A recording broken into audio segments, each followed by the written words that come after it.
Buen día, compañeros y doctora. El día de hoy les vamos a presentar el tema de herencia ligada al cromosoma X. Nosotras somos alumnas de la Universidad Autónoma de Sinaloa del grupo 412 y el equipo está conformado por su servidora, Merari Madey Beltrán Avilés, y mis compañeras Rosinet Chávez Castillo, Dana Paola Medina Ibarra y Arelia Montoya Camacho. Estos son los temas que se van a presentar a lo largo de la exposición, comenzando por la inactivación del cromosoma X. Bueno, pues este es un proceso multiepigenético que se encuentra estrechamente ligado al desarrollo embrionario que involucra el silenciamiento transcripcional de uno de los dos cromosomas X de las células de las hembras mamíferas. Como bien sabemos, el sexo está determinado por la combinación de los cromosomas X y Y, desarrollándose la combinación XX para las hembras y XY para los machos. Esta diferencia representa un problema en el desarrollo normal, ya que las hembras teóricamente van a duplicar la expresión génica del X frente a los machos. Pero para solucionar esta desigualdad se desarrolló un sistema de compensación de dosis en el cual las hembras inactivan transcripcionalmente la mayoría de los genes en uno de los dos cromosomas X en todas sus células. Este sistema iguala la expresión de genes del cromosoma X en machos y hembras, asegurando que solo un cromosoma funcione en ambos sexos. En caso de las células con más de dos cromosomas, todos los cromosomas en exceso, a excepción de uno, van a ser silenciados. Y debido a que las hembras con dos cromosomas X activos no sobreviven, este va a ser un proceso esencial para la diferenciación sexual femenina. Este sistema de compensación de dosis se le conoce como, ya mencionado muchas veces, inactivación del cromosoma X o también como la ionización.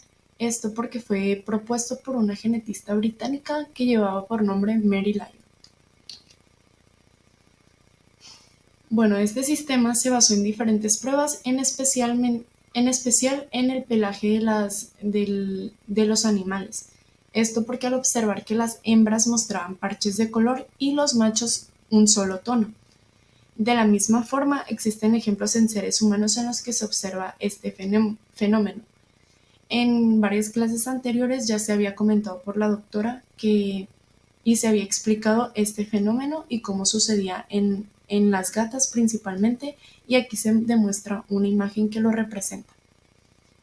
Bueno, por otra parte, también en estudios de citogenética, por el año de 1940, se observó que las células de interfase de las mujeres contenían una masa de cromatina densamente teñida en el núcleo que no se observaba en los varones. A esto se lo conoce como corpúsculo de Barr o como cromatina sexual. Y esto representa un cromosoma X inactivo o muy condensado.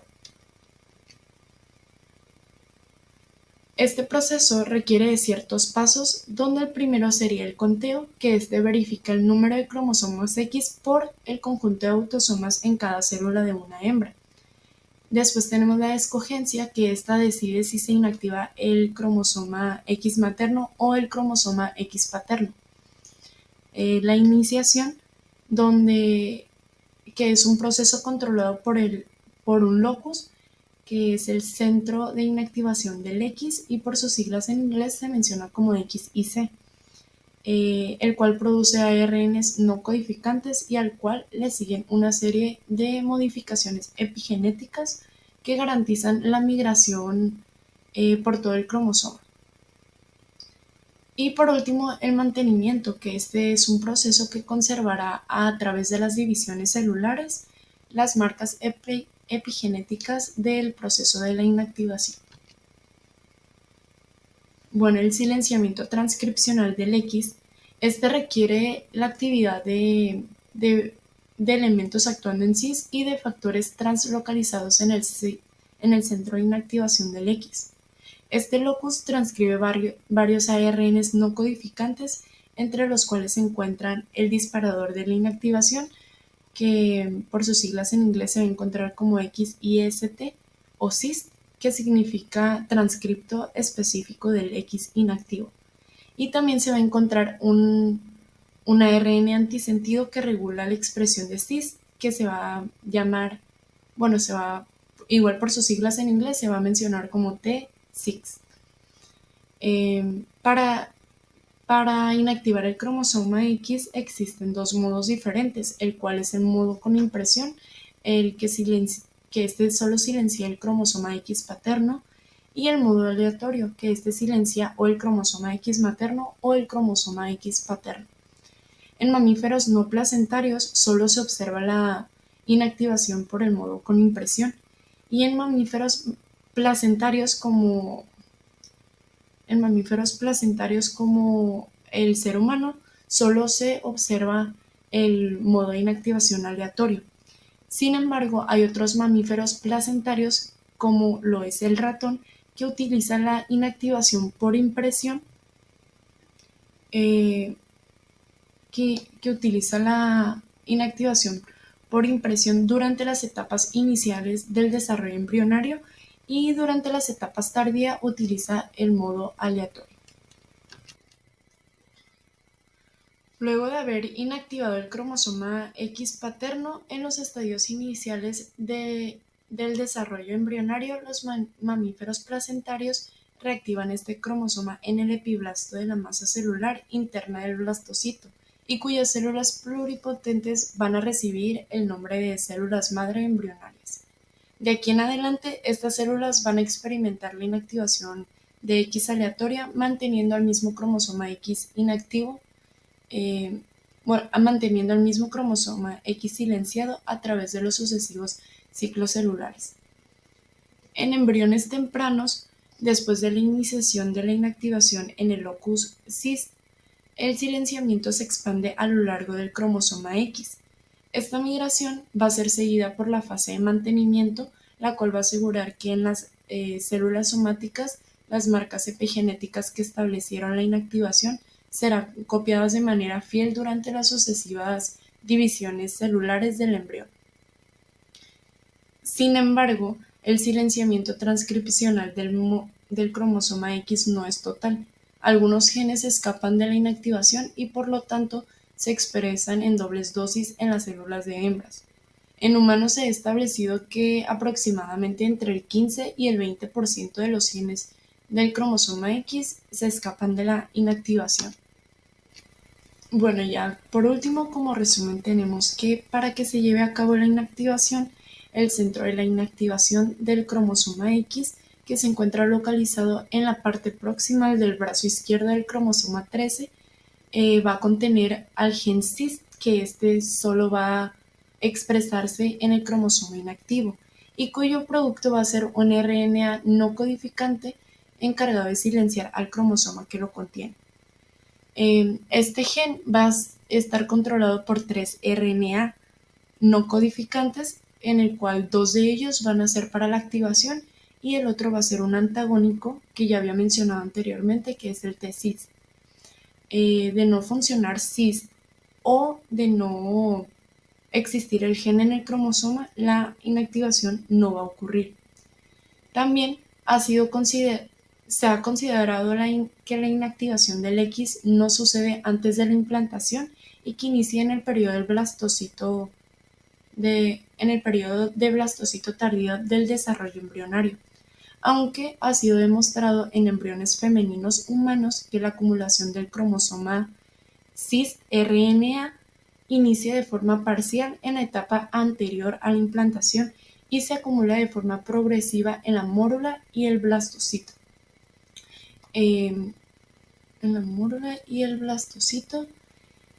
consecuencia de esto, uno de los dos cromosomas X se va a silenciar en cada célula somática y ello va a dar lugar a la expresión de un solo alelo en la gran mayoría de las regiones codificantes.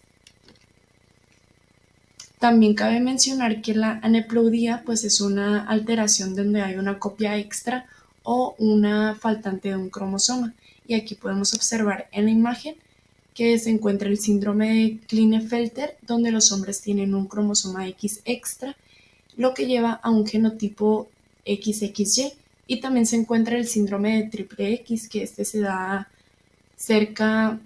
ocurre cerca de cada 1000 mujeres recién nacidas y sería un genotipo XXX.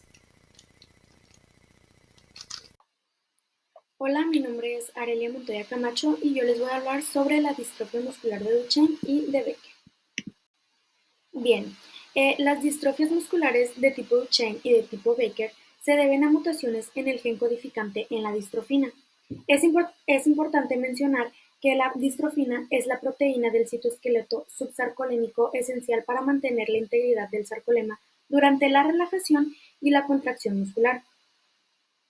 Las distrofias musculares, este tipo de distrofias musculares son desórdenes recesivos ligados al cromosoma X y su aparición se da en la infancia principalmente en los hombres.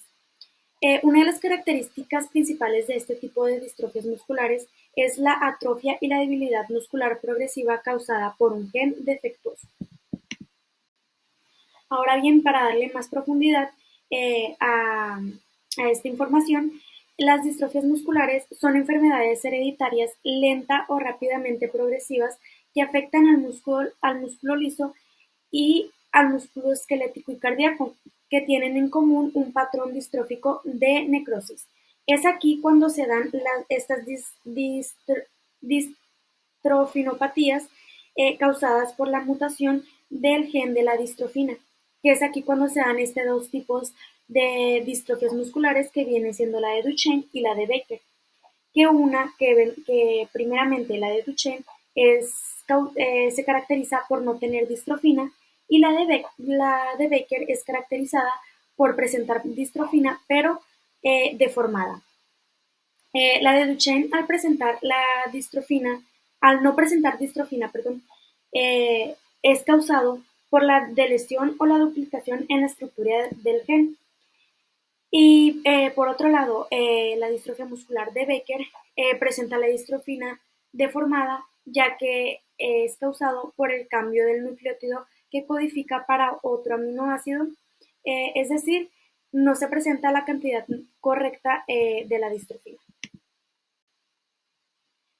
Es importante diferenciar estos dos tipos de distrofias musculares, ya que, aunque son muy parecidas, no son lo mismo. Eh, una de las diferencias que se presentan comúnmente en estos dos tipos de distrofias musculares es que los pacientes con distrofia muscular de Duchenne pierden por completo el gen que produce la distrofina, mientras que los pacientes con distrofia muscular de Becker poseen niveles más bajos de una versión recortada de esta proteína muscular, de la distrofina, que era lo que les mencionaba en la diapositiva anterior. Hablando de los síntomas y lo que podemos ver a simple vista es que los síntomas en la distrofia muscular de Duchenne aparecen cuando los afectados son bebés o niños pequeños. Esto viene siendo como entre los 3 a los 5 años más o menos de edad. Y por otro lado, los síntomas de la distrofia muscular de Becker se muestran síntomas menos severos y en la edad adulta normalmente. Es por eso que la distrofia muscular de Becker se considera una forma leve de la de Duchenne.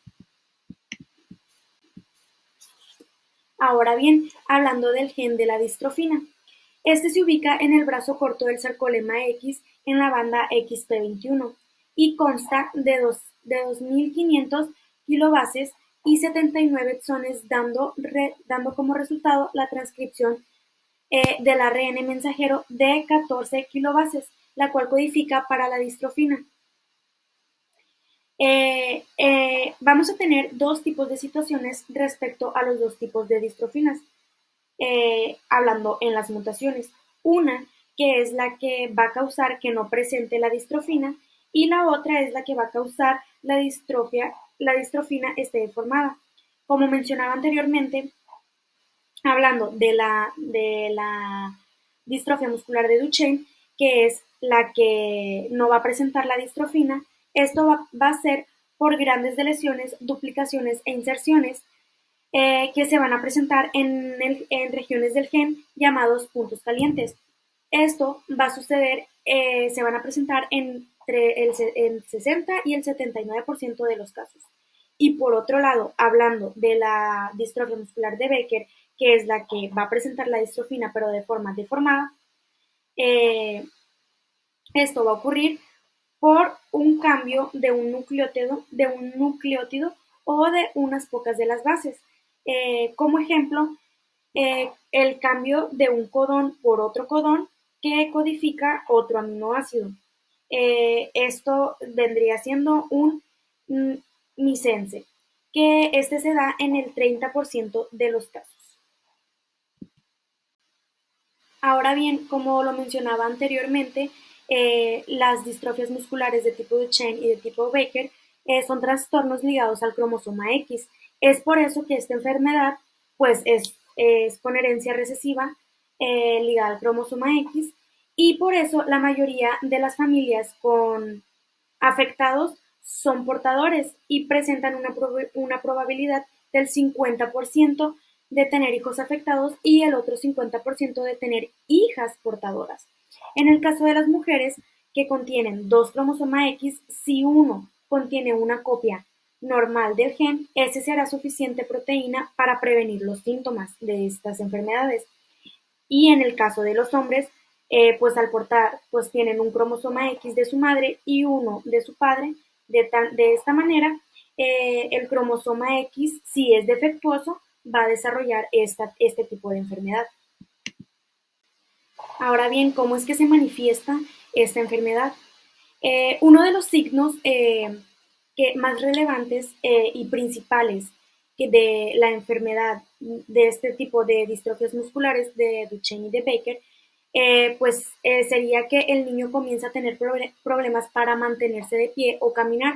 Es decir, empieza a tener dificultades como para subir las escaleras, andar con cierta inestabilidad, y en alguno de los casos presentan que los muslos se empiezan a agrandar. Este ya es una característica clínica que nos está dando a entender, que nos manifiesta que presenta este tipo de enfermedad. También en el caso de la distrofia muscular de Duchenne, cuando los niños empiezan a verse limitados a la hora de andar, saltar o gatear, es porque la mayoría de estos niños empiezan a tener retraso en su desarrollo motor. Eh, y cuando captamos que el niño comienza a andar de puntillas, eso también es una manifestación clínica principal para poder detectar que el niño tiene la distrofia muscular de Duchenne o de Becker, ya que su subconsciente pues ya está batallando para caminar, entonces lo empieza a hacer de puntillas. Y por último, tenemos el tratamiento. Como tal, no existe un tratamiento conocido que detenga o intervenga el proceso distrófico. Sin embargo, existen dispositivos ortopédicos y terapia física que puede ayudar en el proceso, en el tratamiento de los niños que presentan distrofia muscular de Duchenne.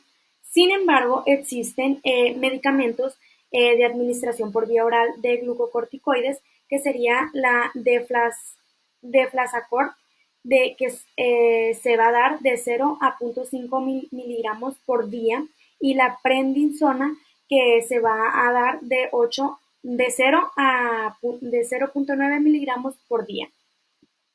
Estos medicamentos solo están indicados en pacientes con distrofia muscular de Duchenne que ya presentan la capacidad ambulatoria. Los pacientes que estén en el tratamiento de glucocorticoides con estos medicamentos deberán de haber sido vacunados cada año contra la influenza y contra el neumococo. Es de suma importancia que presenten estas vacunas. También deben de estar siempre en vigilancia estos pacientes, ya que al ingerir este tipo de medicamentos pueden presentar efectos secundarios como el sobrepeso, la osteopenia, las fracturas, trastornos psiquiátricos, etc. Si presenta alguno de estos efectos secundarios, es de suma importancia de que se reduzca la dosis, pero esto ya tendría que ser, depende lo que diga el médico, que cómo se va a estar dando este tratamiento. Hola, mi nombre es Ana Paula Medina Ibarra y yo les voy a hablar sobre otra enfermedad recesiva ligada al cromosoma X, como lo es la hemofilia. Yo me voy a centrar un poquito más en lo que es la hemofilia A, pero tenemos una pequeña introducción sobre qué es hemofilia. La hemofilia pues es una enfermedad genética recesiva ligada al cromosoma X y son trastornos de la coagulación que ocasionan hemorragias, manifestaciones hemorrágicas, y esto pues va a ser debido a las deficiencias de los factores 8 y 9. Estos trastornos hereditarios se van a deber a mutaciones de lesiones o inversiones del gen, o sea, va a afectar al gen del factor 8 o 9. Esto dependiendo del tipo de hemofilia. Estos genes se localizan en el cromosoma X y es por esto que la hemofilia va a afectar casi exclusivamente a los hombres, siendo los hombres los que manifiestan y mujeres portadoras, aunque también hay casos donde mujeres lo manifiesten. Aquí tenemos los tipos de hemofilia. La hemofilia A, que va a ser la deficiencia del factor 8 de la coagulación, y su frecuencia va a ser de 1 a 2 en 10.000 varones. La hemofilia B va a ser la deficiencia del factor 9, perdón, y con una frecuencia de 1 en 30.000 varones. La hemofilia se va a clasificar en leve, moderada y severa, siendo estos grados de severidad de sangrado, en donde leve, el nivel de factor va a ser de 5 a 40%, moderada va a ser de 1 a 5%, y la severa, el nivel de factor va a ser menos 1% de lo normal. La gravedad del sangrado va a depender de la mutación específica en el gen del factor 8 o 9. Los signos y síntomas un poquito generalizados son el sangrado por la nariz sin motivo, sangre en la orina, sangrado abundante en las heridas leves, hematomas y dolor al comenzar la hemorragia. Tenemos que en la hemofilia leve causa hemorragias abundantes o excesivas después de una cirugía o de alguna extracción dental. En la hemofilia moderada suele causar hemorragias después de traumatismos mínimos. Y en la hemofilia grave esta va a causar hemorragias graves toda la vida y se van a manifestar o se van a comenzar poco después del nacimiento. La inactivación del cromosoma X y su implicación en portadoras con hemofilia. La hemofilia se va a manifestar en hombres homocigotos y en mujeres heterocigotas. Generalmente en la mujer portadora, generalmente asintomática. Esto se va a deber a la inactivación al azar de uno de los cromosomas X en las células somáticas femeninas, lo que se va a conocer como fenómeno de lionización. Y por lo tanto, las portadoras de un trastorno recesivo ligado al cromosoma X tendrán promedio 50% de células que van a expresar el alelo normal en el cromosoma X activo y el alelo mutado en el cromosoma X inactivo. Las células con el alelo normal activo son suficientes para que las mujeres portadoras no expresen manifestaciones clínicas. Ciertos mecanismos genéticos van a afectar el proceso normal de inactivación del cromosoma X, van a propiciar una inactivación sesgada sin consecuencias funcionales en individuos sin alteraciones genéticos, pero con efectos clínicos relevantes en portadoras de trastornos recesivos ligados al cromosoma X como la hemofilia. La inactivación del cromosoma X es un proceso estocástico, o sea, al azar. Va a comenzar en las primeras etapas del desarrollo embrionario con un mecanismo de conteo y de selección del cromosoma. Este proceso va a estar controlado por un locus conocido como SIC X y C. Este contiene múltiples reguladores como el CIST, que significa X Inactive Specific Transcript, CIST. Y pues una vez que se haya seleccionado el cromosoma X para inactivarse, el ARN de CIST se va a incrementar y se va a acumular y va a comenzar el silenciamiento. El transcrito de CIST se va a propagar hacia arriba y hacia abajo del cromosoma del cromosoma X donde reside. Y como una señal de inactivación. A eso se le va a denominar inactivación de CIS, de CIS. A pesar de que CIS va a participar en el inicio de la inactivación del cromosoma, no va a tener un papel menor en el mantenimiento de esta misma. Lo que va a mantener este proceso, o sea, al cromosoma X en represión para la inactivación, va a ser a través de las divisiones celulares. Y esto pues se va a lograr mediante modificaciones epigenéticas como la metilación de residuos de citosina en el ADN, como replicación tardía o hipoacetilación de la histona H4. Existen casos donde la ionización no va a ocurrir al azar y se va a presentar inactivación extrema, donde el mismo cromosoma se encuentra activo en todas las células. Esta situación se puede deber a un sesgo en la decisión inicial o también por presiones selectivas pues subsecuentes sobre un linaje celular en específico. Todo esto pues como se observa en ciertos trastornos como linfoproliferativos, todos estos ligados al cromosoma X. Hay varios estudios que han demostrado la importancia de analizar el patrón de inactivación del cromosoma X en portadoras sintomáticas y mujeres con hemofilia, en mujeres hemofílicas, ya que es posible que las manifestaciones hemorrágicas se puedan expresar por un patrón de inactivación sesgado del cromosoma X. En México, en nuestro país, existen casos de portadoras sintomáticas y mujeres hemofílicas. Y aunque estas son excepcionales, todas en general van a requerir un tratamiento eficiente, sobre todo en eventos ginecológicos, en intervenciones quirúrgicas, pues mediante regímenes profilácticos, pues para evitar complicaciones hemorrágicas. La identificación de un sesgo en el patrón de inactivación del cromosoma es muy importante y debe ser muy considerado para el seguimiento de otras portadoras,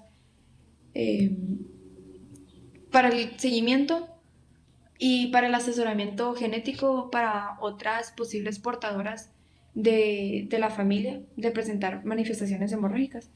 Además, el registro de dichos casos clínicos inusuales es de valiosa importancia también, pues para la comprensión del proceso de inactivación del cromosoma X en humanos. Bueno, como sabemos, la mujer tiene 2 copias del cromosoma X.